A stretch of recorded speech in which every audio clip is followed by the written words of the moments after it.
Hello all, this is the Big Red Bat speaking. Well, some of you know me as the Big Red Bat, but some of you know me on a personal level, so let's just cut the ice on both sides. My name is Morgan, and today I'm going to be doing a video tutorial that showcases exactly how I do these comic art pieces that I feature on my Instagram account on my Red Art Monday posts. Some of you have been asking how I do it, so I figure I may as well show you from start to finish the best ways to color comic book art, or at least the way I choose to color comic book art, because every artist is different. Every artist has their own way of doing things, and I'm not saying my way is better than anyone else's. I'm just simply saying this is the way I like to do it, and it's a personal touch, I suppose is the best way to put it. So without further ado, let's hop straight into it. Now, some artists will use, because it's very straightforward and very easy to do.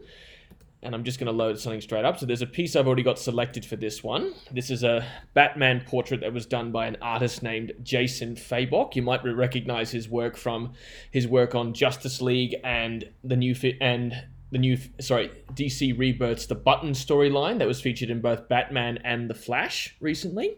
Now, before I get started into this, I just want to emphasize that none of the artwork you see on my blog is my own work, okay? I may do the coloring, but the artwork comes from a variety of different artists. If you guys ever decide to dabble in this kind of stuff on your own, just bear in mind to always give credit where credit is due, all right? It's never a good idea to pass off your work as somebody else's.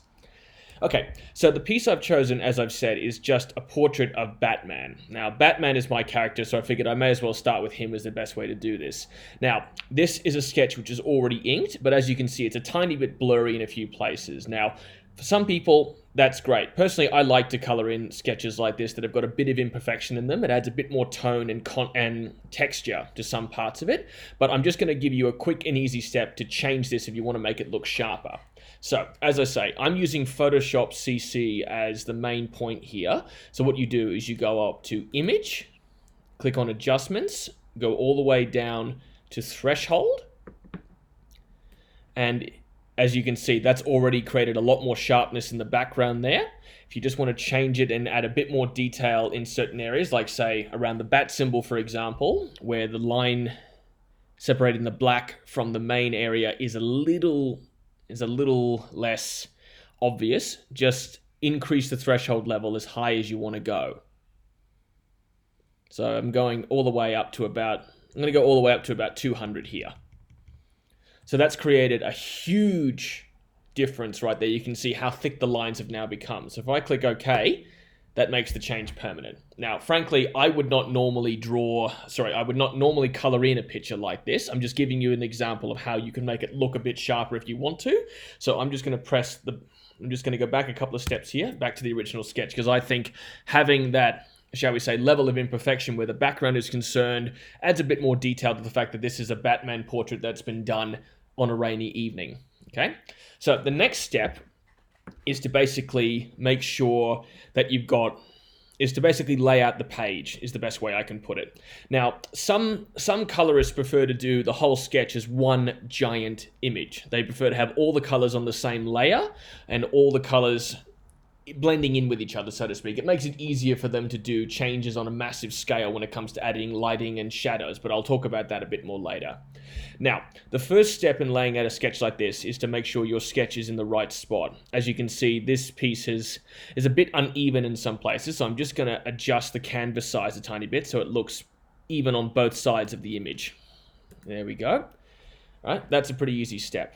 So the next thing you want to do is make sure you've got your layers in a row. Now, I like to do each section of the sketch in its own layer. So for example, I've got the outline of the sketch here. I'm going to put a new layer in, and this layer is going to be the black sections of the image. So that'll be the cowl, the bat symbol, so on and so forth, right?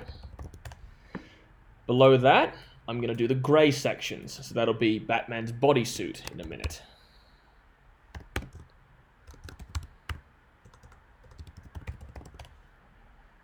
Then we're going to add in another layer for the skin. Another layer for the eyes. And another layer for the background.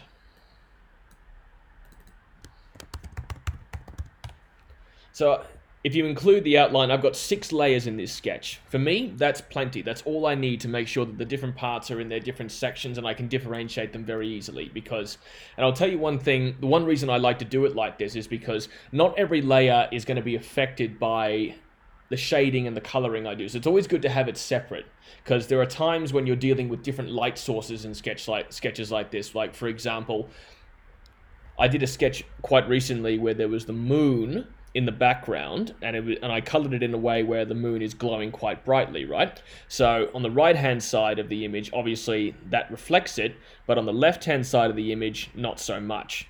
Right? The light would not be streaming on the left hand side of the image as much as that. And if you're looking at the cowl and the cape and the bodysuit as the same image, sometimes you might, those types of lighting and shadowing effects can overlap in ways which don't really complement the rest of the image. So I like to keep them separate. That's just the way I like to do it. Now, the next thing is to basically start putting the base layers on, the base colors on each individual layer. Now, under normal circumstances, what you want to do is you want to make sure that your image is set to a specific blending mode.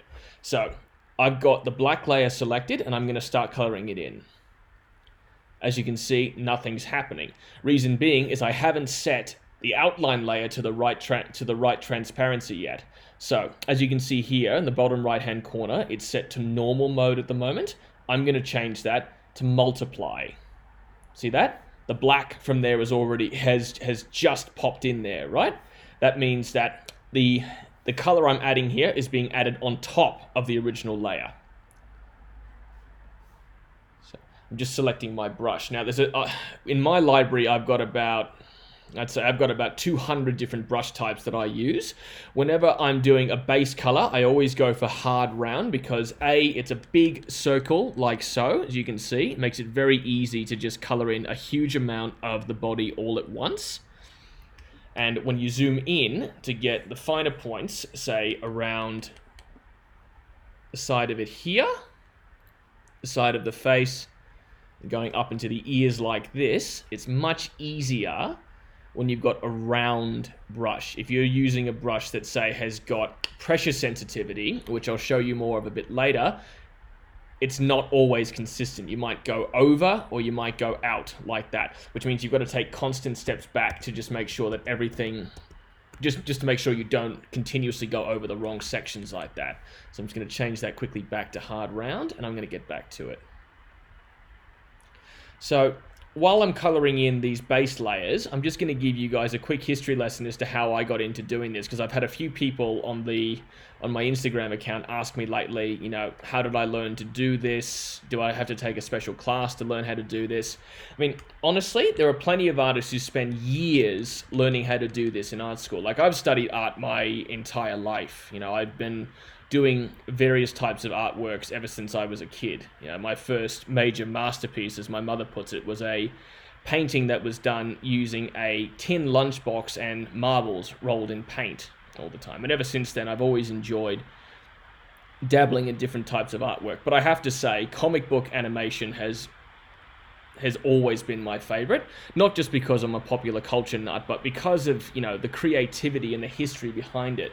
Like, you know, anybody who's read comic books over the long term knows how much the industry has evolved over the last, 80 years since characters like Superman and Batman first came on the scene. I mean, it used to be just a simple one-color print for most characters. Like, you look at the classic Marvel books with Spider-Man in there, that was where I felt comic book inking really started to take shape, because there was a lot more definition where the shading and the shadow and the light sources were coming in, and that's just continued to evolve. And if you look at some, artists these days that are doing highly detailed sketches, the coloring has had to match that. If you look at the recent work that Brett Booth did on the Titans books, for example, I mean, his work is incredibly detailed. I've never seen an artist do that much fine detail on different areas, right? The coloring that's accompanying his work is designed to make sure that it emphasizes the style of penciling he does, because his work really does emphasize that these characters are not just wearing skin-tight lycra anymore. Some of them are wearing highly detailed body armor, so they've got to get that metallic sheen right. Some of them are wearing armor costumes which could essentially be called liquid metal. Like if you look at Wally West's latest outfit in that book, it is essentially an energy-based outfit. You know, it's ridiculous how shiny it is, and I can't do that kind of stuff yet. I'm still learning how to do that.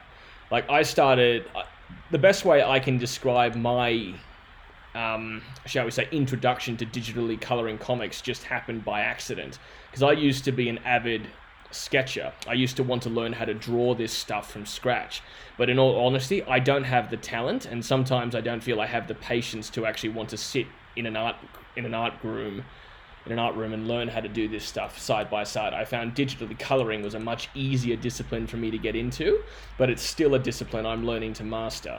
All right, so basically, when I went to uni, I studied graphic design, right? Mostly because I wanted to learn how to do a lot of digital artwork, you know, posters, photography, that kind of thing. And one of the components of my first round of studies in my first year was to basically seek out online tutorials. It was a weekly task we all had to do. They wanted us to complete one online tutorial every week and showcase what we learned, right? So I very quickly found a whole heap of them. You know, I found ways to manipulate photographs to turn, you know, a figure into a robot, for example. Or I learned how to, you know, turn a human being, make somebody who's got basic skin look like it's scales, so on and so forth, that kind of thing. But I very quickly wanted to find out how to do cartooning, because having access to Photoshop and Illustrator on a regular basis made me want to experiment a lot more with the comic books I was reading and collecting all the time. So I eventually found this one tutorial, which was a very basic one. It essentially taught me the first few steps of what I'm teaching you now. Taught me how to pick an image, put it into Photoshop, separate the different parts of the body of the character's body or features into different layers so I could do different colors, and then it would add in the base colors as I'm doing now, and then it would add in stuff about shading, lighting, and what have you. It was a really straightforward one, and it's the same principle as to what I've been. It's basically the same principle of what I've been implementing in these sketches that I've been coloring for the last 10 years now, I think. So, as you can see, I'm just putting the finishing touches on this black layer. The only issue with doing images like this is that the only drawback to doing the image the way I'm doing it, you know, coloring in each individual section with a brush, is that it is very time consuming, and sometimes you do have to be very careful about getting around tight corners like the base of the cowl here. Like you saw me going over the lines a few times and what have you. It's just something you've got to be aware of. There are quicker ways to do this, and I'll show you how to do it. I'll show you how to do that in a minute when we get to something else. But the idea here is to just really take your time and make sure you're filling in the parts of this in a way that are, you know, consistent with the way you feel it should look. You know, you should always try and find your own style when you're doing this type of artwork. You know, it's never a good idea to try and imitate somebody else's style, because after a while you become too dependent on imitation, and all you want to do is just start copying things, and eventually that leads to plagiarism, which is never a good idea. I'm ashamed to admit that's happened to me more than once. There was a time when I was trying to draw these images, and one day I decided to just finish a sketch quickly. I decided to trace it, and that led to a long line of tracings, which eventually led to my giving up the idea of penciling comic books, because frankly it just got too much. Okay, so I'm getting off track here a tiny bit. So there we go. There's the first part of it done. Okay, that's the black layer, and I've just realized I've forgotten to add in another layer, the yellow section. So this is for the yellow surrounding the bat symbol. As I'm sure you guys have guessed by now, this is the Rebirth Batman that's been featured in, obviously, DC Rebirth very, very recently. So what I'm going to do now is I'm just going to color in the yellow border on the bat symbol here. Now, as I've said before, there's a couple of ways you can color in these individual parts of the image. Now, you can do what I did with the cowl and just color it in by hand very quickly and be very precise around the tight corners using a brush. But if you're in a rush, or if you feel there's enough solid lines in certain areas, you can take what they call the magic wand tool. So that's this little bugger just on the left-hand side here, you see? And you go back to the outline layer, and you click in the area you want to highlight. So in this case, I'm clicking on the area that's in between the black and this white border here on the bat symbol. I'm just clicking it there, and that's highlighted that area. But as you can see, it's also highlighted a whole heap of other areas. So if you're going to do this, just make sure that the borders around whatever it is you're looking to do are nice and sealed. Otherwise, it can lead to points like this. So what I'm going to do, now that that's selected, I'm going to go back to the yellow layer. I'm going to get my brush tool again and select a nice warm yellow, which I've done here, as you can see. And I'm going to go around it. See that? It's nice. See, this selection tool has not worked properly because, as you can see, there's a section missing just here, and it's going outside the layers here. So what I'm going to do is I'm going to deselect this. I'm going to press Command D on my keyboard. That's going to deselect it. But first I'm going to just reverse it and then click Command D. That's gotten rid of it, right? So I'm just going to go back and do this the way I did before. Just make sure that you have the brush at the right size so you're not going outside the lines too much. Otherwise, you just have to keep erasing your bits and pieces as you go along, right? So, as I say, doing it this way is a bit more time consuming, but it does make it easier to make sure that you're a bit more precise in the colors you want to put in, and that each section is separate. Because as I said before, I find having each section of the sketch as a separate layer makes it much easier to add in the right effects to certain parts of the sketch at a later time. Right? So, I mean, some of you have seen some of the sketches I've put in recently. Like, if you remember my Super Saiyan Blue Vegeta sketch from last week, that one took me about an hour to fill in the different base sections because, A, it was a penciled sketch, it hadn't been inked yet, so I had to go very carefully around certain parts of the figure to make sure colors weren't overlapping. And even when I got into the stage of adding in the shading and the shadows, and of course the bright sections like the like the neon glow around his energy beam, you know, I found that I'd overlapped certain things. And there are also times where I'd missed certain parts of him. Like, for example, I missed a bit of his skin when I was coloring him in, and a bit of that translated into the hair layer.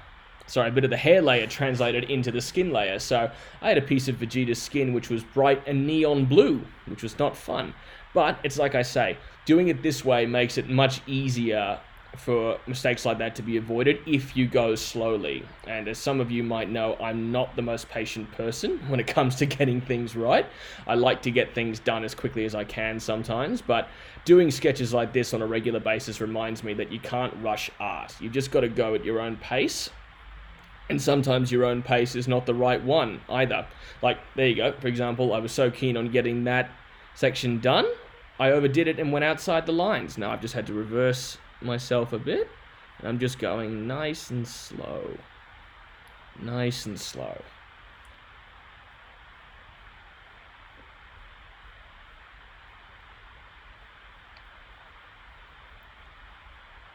Nice and slow.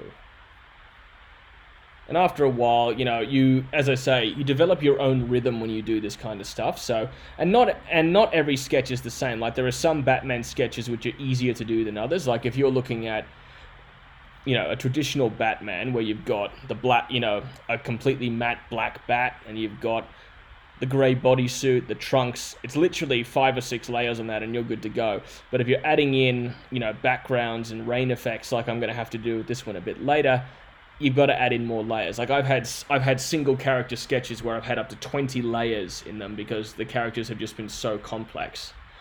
As I say, that's just one way of doing it. There are other artists and other tutorials which will tell you different, but this is the way I've chosen to do it because A, it's the style I'm most comfortable with, and B, it's the style I know works for me. You know, I know I've said that a few times already during this thing, but the key element here is to remember that while you are coloring in somebody else's artwork, you're essentially putting your own voice to it, or your own perspective on it, I think is another way of looking at it. Because at the end of the day, it's a collaborative effort. Another artist may have compiled the original sketch, but you're the one that's adding a new depth of character to the sketch. You know, you're giving the sketch its color.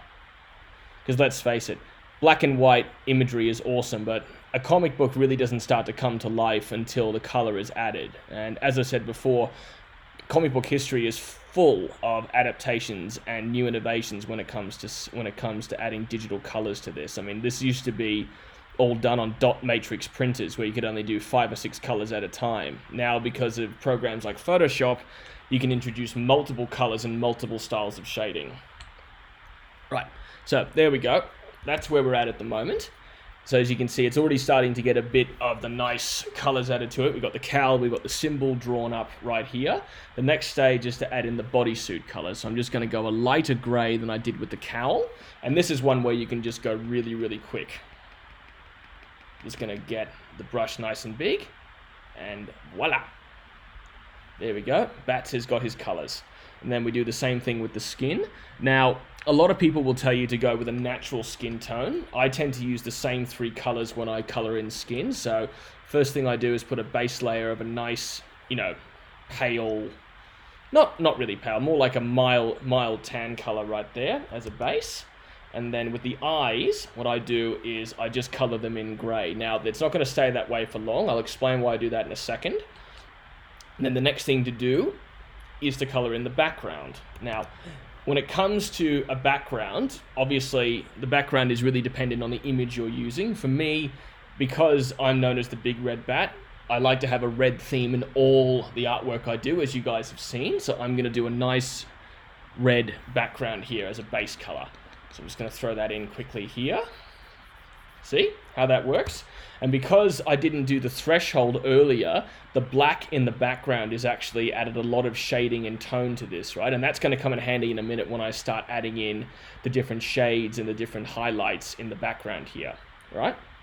So, as you can see, all the layers are ready to go. So, we've got the outline layer set, we've got the black sections done, the yellow section has been completed, the gray sections are done, as are the skin, as are the eyes and the background. Now, you heard me say before that some people who do digital coloring like this tend to have all the colors in a single layer, right?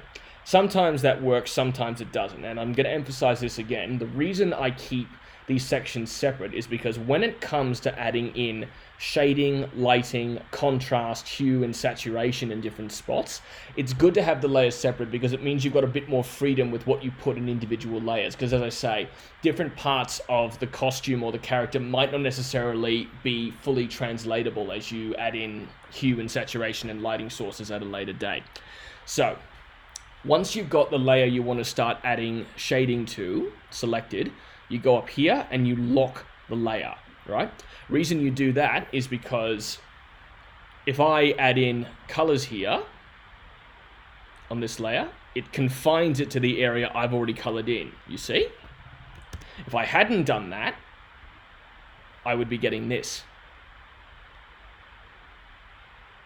It would add that color across the entire image because that one is the top layer, right? Any layer below that just gets overridden. So I don't want that. So I'm going to lock that layer again, and now I'm going to change my brush. Now, when I'm adding in highlights and shadows, there's 2 different styles of brushes I like to use. I either like to use the hard round pressure brush, which is the same one I showed you before. That changes as you go along, you know, depending on how hard you press down on whatever device you're using. I'm using a Wacom tablet here. I'm sorry, I should have mentioned that earlier. Or you've got the option of using an airbrush, right? Soft round pressure opacity is the style there. That's more akin to an airbrush, right? That's the style I generally like to use if I'm coloring in something like body armor or like metallic body armor, as you might see on a character like Wonder Woman or Cyborg. If I'm doing a layer with, a body part which is more, like a rubber or urethane or lycra bodysuit, I tend to use the airbrush, right? But if I'm doing a thick piece like the cowl, which would be, you know, a matted leather, I'd rather use the hard pressure one. So what I'm going to do here is I'm going to use the eyedropper tool to select the layer again, so I know what color I'm using. And I'm going to go up a shade or two here, just for highlights. So now I'm going to add in the highlights on this piece right here. Okay. So when you're adding highlights on an image like this, I mean, this is a relatively simple image. Because it was already inked when I put it on here, the black parts already denote the really shaded bits. So the gray sections here denote parts where it's nice and light. So what I'm going to do is I'm going to start with the ears and work my way down. So if I just go down like this, sorry, I've missed a piece. The next thing you want to do, unless you want to end up with a huge pale streak on the character like that, which you don't want to do because that just puts way too much contrast between the dark and the light bits, is you want to change the opacity. Again, this is not something you have to do. This is just something I found works really well. So I'm putting the opacity of the brush down, and I'm putting the flow of the brush down as well, both to 50%. And if I quickly go along here, you'll see the difference that makes. You see? Makes it much easier to get different highlights in different parts of the character's face, you see? So I'm just going to add this in as we go along, nice and quiet, nice and slow.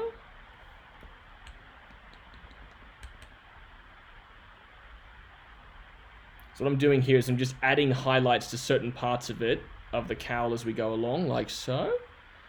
I'm just doing a bit like this, just adding in a few bits and pieces around the shading, just to make sure people understand I'm emphasizing these light parts as well. So like I said, this is one way you can do it, using this one. So I'm just going here like that, and here like that.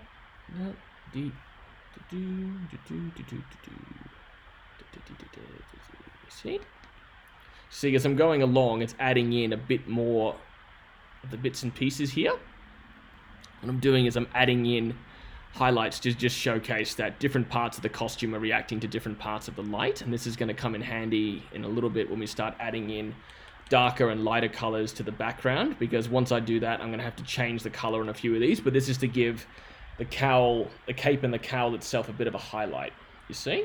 So I'm just going in like that, around here. See how much lighter that's making those different sections?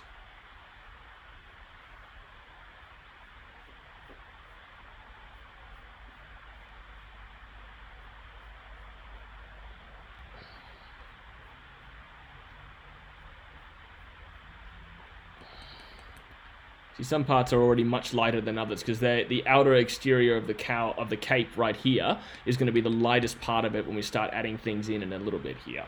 So I'm just going down like this. I'm just adding in a bit of highlight right here, you see? A bit more highlight on this left-hand side of the nose because that's a lighter part. Not so much here, but that's what's going to go in. So up we go again, like so.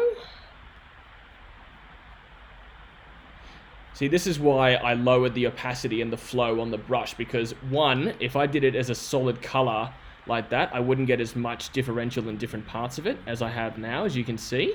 Having the flow and the opacity down makes it much easier to get the right combination of different parts, of different shading in different parts of the cowl. See? More pressure I put on, the easier it is to see right there. Okay? See, that's added a lot more definition to that part of the cowl, the cape and the cowl as we're going up and down the image right here, okay? I'm just going to add these last bits in here, finish that there, right? So that's done. I'm going to select white and just get a bit more definition around the sides here.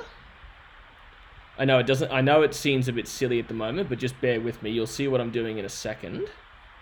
Just going to get a bit more along here.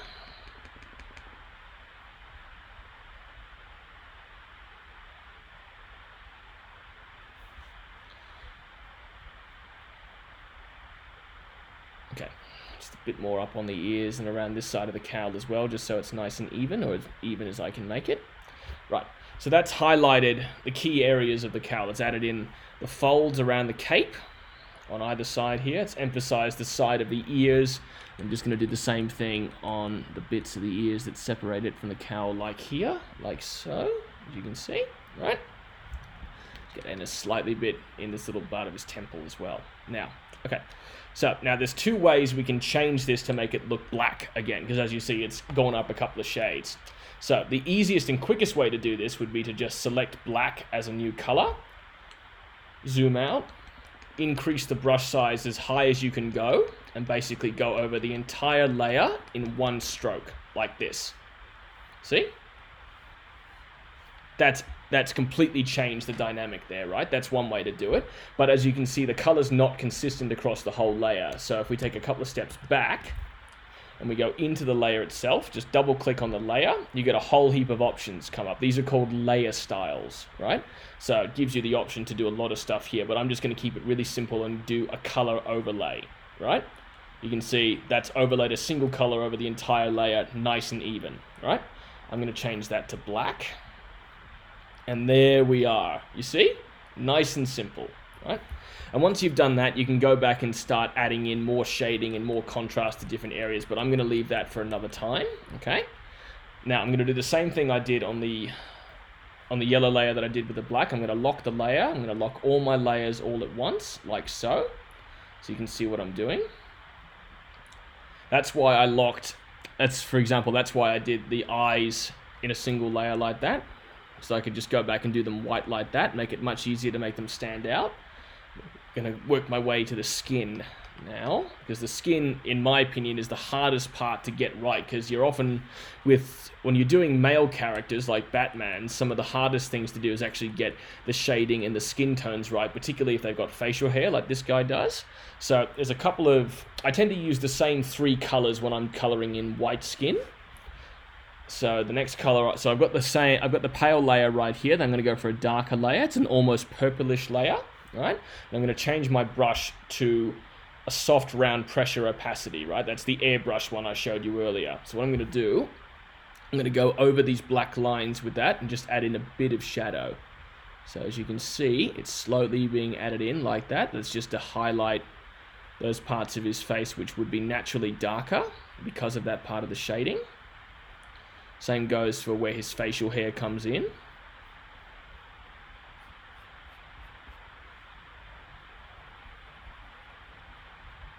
Like so. Okay, so if we zoom out, that's already added in a bit of contrast right there. The next thing I'm going to do is I'm going to add in I'm going to go in with some white on these pale bits and just add in bit of stuff to emphasize the fact that he's a nice pale bloke, because he spends too much time in the dark on his computer screen. At least that's the way he should be anyway. I've always found Bruce Wayne is a lot more tanned in the comic books than he should be, but then again, I'm not the one coloring them in. All right. So you see that's already added a nice bit of contrast on his skin right there. Next thing to do is to just add a bit of shading to the gray sections here. Okay, so again, this section is really easy to do because it's just a single color that we're just going to add some basic shading onto. So the next step is to go back to the brush we had before. That's the round pressure-sized one. I'm going to select a shade of gray which is a bit darker than it was before. And I'm just going to add some basic shading just underneath the cowl, right? The good thing about using basic sketches like this is it does give you a really good feel for the different parts of the body that, you know, contour and contract. Like if you look at your own body in the mirror, you can easily see where the shading and the light comes in. So all you got to do is just take it one bit at a time. You know, it's really simple to just pick and choose which parts you want to shade in and which parts you don't. Just follow the lines and follow the contour of the body as you go along like that. Okay, so that's one quick and easy way to do that. Now, I'm not very happy with that because it's not the effect I was hoping for, so I'm just going to take a few steps back and get rid of all that. And I'm going to go back to the airbrush.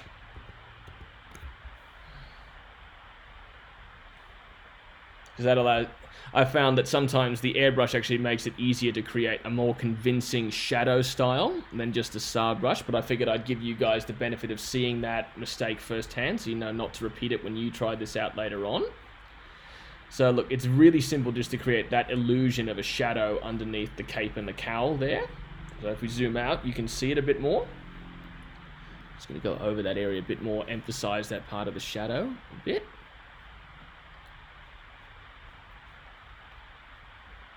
Right. I'm just going to add in a bit more of it along here, just to add the effect that this is his chest. We're going under here, you see? It's his chest we're going under here. Quite an easy, right? And a little bit down there. Those are the pecs. Simple, right? Now we're going to add in a bit of light. So I'm going to select that. I'm going to go a couple of shades lighter. And this is going to be really easy because it's just a nice and simple part here. I'm going to zoom out a bit more, and I'm going to increase the brush size so it's nice and big, just to do a very quick set of highlights along here.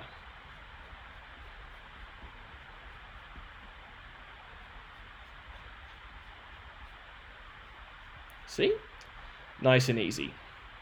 Now, the way this sketch has been done, you can tell it's a little out of sync here, but don't worry, we're going to change that as we do the background in a minute. So I'm just doing that to emphasize how you can color in Batman's torso, right? And I'm just going to do the same thing I did with the other layer. I'm going to do a bit of a color overlay. I'm just going to bring the opacity down a few steps so it's not completely black. A bit darker, but not completely black. There we go. Perfect. Maybe a bit less. There we go. That's pretty much the color I was hoping for, right? So the next step is to color in the background. Now the background, for my money, is the most important part of this, right? Because the background, depending on how it looks, whether it's nice and bright or nice and dark or a combination of the two, really does dictate how the rest of the sketch is going to look in terms of any colors or additional highlights you add to it. But as I said, I'll walk you through that in a minute. So what I'm going to do is I'm going to add in a few color highlights to the back here. Now, some of you have seen this in my previous sketches, some of you might have not, but I tend to go for very bright, reddish, orangey, yellow, and yellowish glowing sky or background, right? Reason being is that that's the type of background I often saw in the Batman animated series when I was a kid, and that's what really got me into comics when I was younger. And I found it's the easiest background for me to do, so I can do them quickly. And I also find it adds a lot of nice shading and contrast to different parts of the characters I draw as well. Like you've seen them with my Wonder Woman and Superman sketches and a few of the other ones I've done as well. Those types of red and orange and yellows really do help to add in a bit more depth and contrast with the darker colors that I often use in sketches like this. So the first step is to just pick a color, is to pick the next color. So I'm going to go with the brightish orange here. And as I said before, I'm just going to go nice and simple with this kind of thing. Just a few quick and easy sketches like so. See? Just to highlight the background here. And I'm going to highlight the bright bits like so.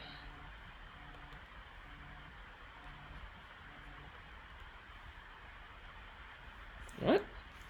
That was quick and easy, right?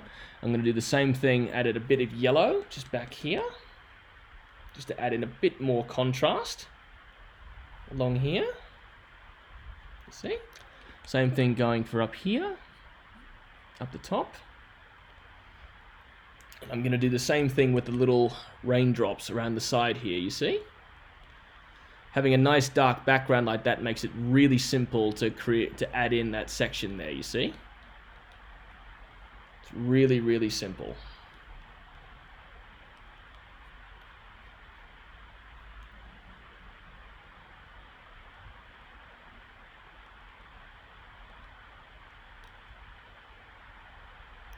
Same thing goes for when you're adding in rain streaks. Yeah? All you got to do is just go like this.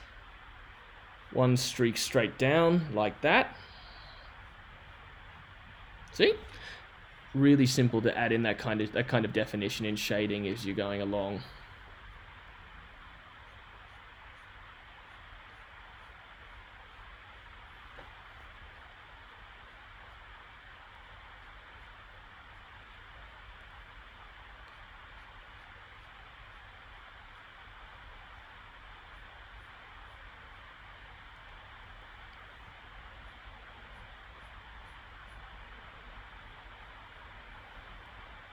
Sometimes you've got to be careful about how bright you make these contrasting bits, because sometimes they can sort of oversaturate bits you might have already done, but that's easy enough to change. You just got to add in a bit more of that color as you go down. So we'll just do this again. Last couple of rain streaks, and then we'll be able to start changing the colors on the other layers just to make them blend in a bit better, right? So here we go. Last couple here. And there we go.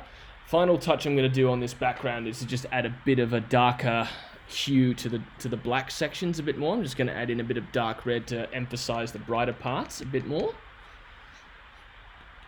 So a bit there in between. Pretty simple.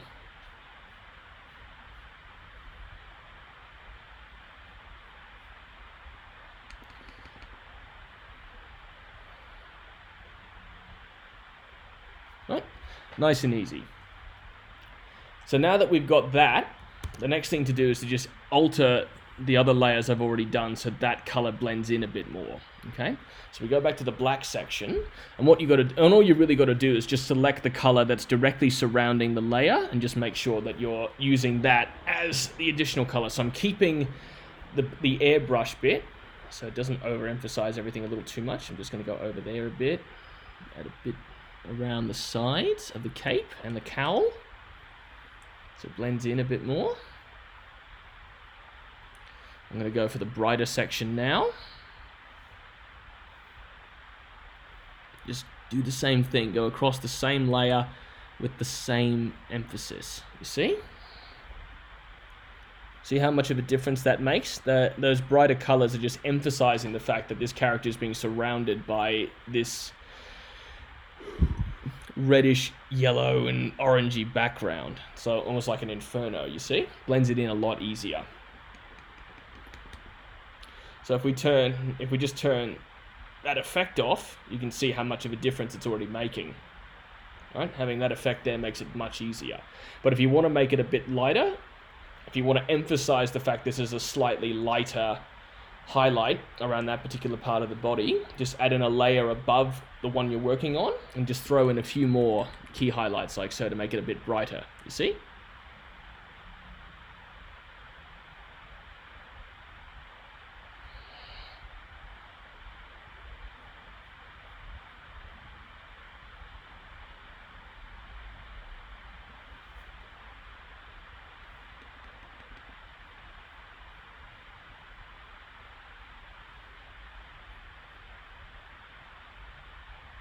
It makes it that much easier.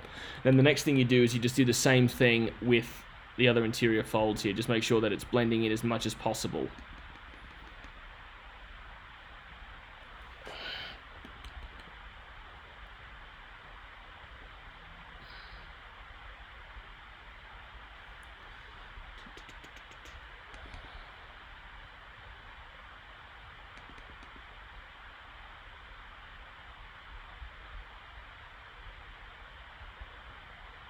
Right. So that one was quick and easy for that layer there. We're going to do the same thing with the rest of the sketches, right? So the only real part of it that we've really got to emphasize here is the gray section. So I'm just going to highlight this slightly, like so. See? That was a quick and easy way to do it. It's the quick emphasis over that part of it. So that is pretty much how you would add those types of colors and highlights to a couple of layers that have got dark or lightly colored patterns on them. As I said, it helps to just blend everything in a bit better. That way you can tell that the whole sketch is blending into different parts of itself. Sorry, I got a bit tongue-tied there. That's not what I meant to say. What I meant to say was having these types of highlights on the body here, on the cape and the cowl and the face, just emphasizes the fact that the whole character is surrounded by a background which affects the sketch as a whole, right? So I'm just going to go and do the same thing with the skin. Just going to add in a bit of that. See? Much easier. Now, the final part of this is just to add in a bit more of the black background at the front here, right? What I'm going to do is I'm going to add one more layer just below the outline. I'm going to change my brush to something I've used before. I'm going to change this to black. This is basically a sponge brush, you see? What this is going to do is this. If I go along like this, that's not what I meant to do. I'm going to change the opacity back to 100%. I'm going to lower this nice and simple like that. See? It's just adding in a little bit more here.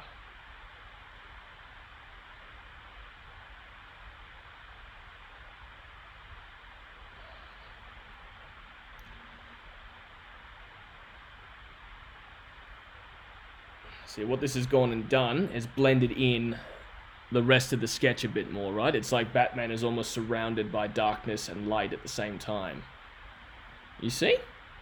Quick, simple, and easy to blend in a sketch which didn't have as much detail on the lower torso as I would have liked, but is now blending in with the rest of the image quite nicely.